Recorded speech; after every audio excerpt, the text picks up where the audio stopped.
ریاست پاکستان جو اسلام کے نام پر، یعنی ایک طرف آپ کہہ لیجئے کہ پاکستان ایک قومی ریاست ہے، لیکن یہ دنیا کی تاریخ کے اندر ایک منفرد قومی ریاست ہے۔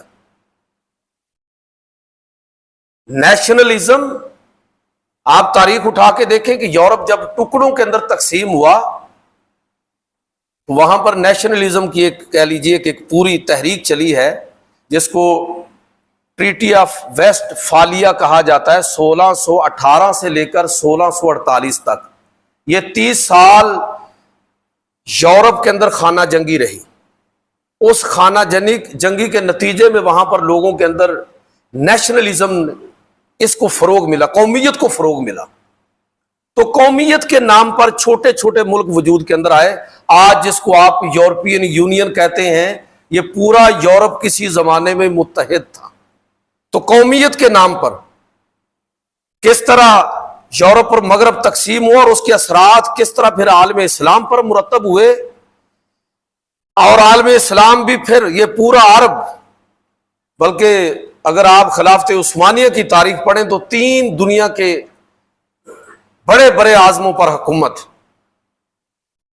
سلطنت عثمانیہ، یہ سارا عرب جو ایک خطہ تھا، کس طرح مسلمانوں کے اندر وہاں کے اثرات قومیت کے منتقل ہوئے اور عالم اسلام بھی چھوٹے چھوٹے ٹکڑوں کے اندر تقسیم ہو کر بے حیثیت ہو گیا۔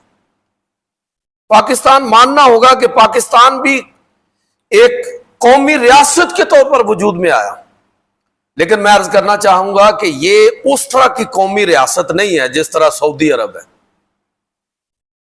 جس طرح کویت ہے، قطر ہے، شام ہے، دیگر ممالک جتنے بھی آپ گن لیں، یہ اس طرح کی قومی ریاست نہیں ہے۔ یہ ایسی قومی ریاست ہے کہ جو اسلام کے نام پر وجود کے اندر ہے۔ علامہ اقبال رحمۃ اللہ تعالی علیہ، ان کی فکر کو ہمیشہ تازہ کرتے رہنے کی ضرورت ہے، جب وہ یہ کہتے ہیں کہ اپنی ملت پر قیاس اقوام مغرب سے نہ کر، خاص ہے ترکیب میں قوم رسول ہاشمی، ان کی جمعیت کا ملک و نسب پر انحصار، قوت مذہب سے ہے مستحکم جمعیت تیری۔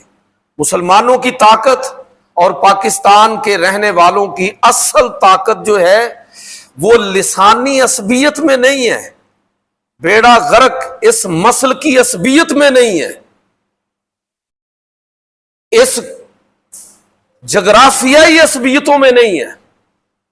ہماری طاقت، اہل پاکستان کی طاقت جو ہے وہ اسلام کے اندر ہے، نظریہ اسلام کے اندر ہے۔ اسلام کی بات کریں، مسلک عمل کرنے کے لیے ہوتے ہیں، تبلیغ کے لیے نہیں ہوتے۔ یہ آپ کی اپنی تحقیق ہو سکتی ہے، آپ کا ذوق ہو سکتا ہے، آپ اس ذوق کے مطابق کیجئے عمل، اس ذوق کے مطابق آپ اپنی عبادات اور اپنی رسومات کو ادا کیجئے۔ اصل چیز دین ہے، مسلک اس کا محض ایک جز ہے۔ تو میں یہ عرض کرنا چاہتا ہوں کہ پاکستان ایک قومی ریاست کے طور پر وجود کے اندر آیا، یہ بات تو درست ہے، لیکن قومیت کا جو تصور تھا اس کی جڑوں میں کس طرح اسلام کو تسلیم کرنے کے بعد، اس عہد کے بعد ہم نے یہ وطن حاصل کیا۔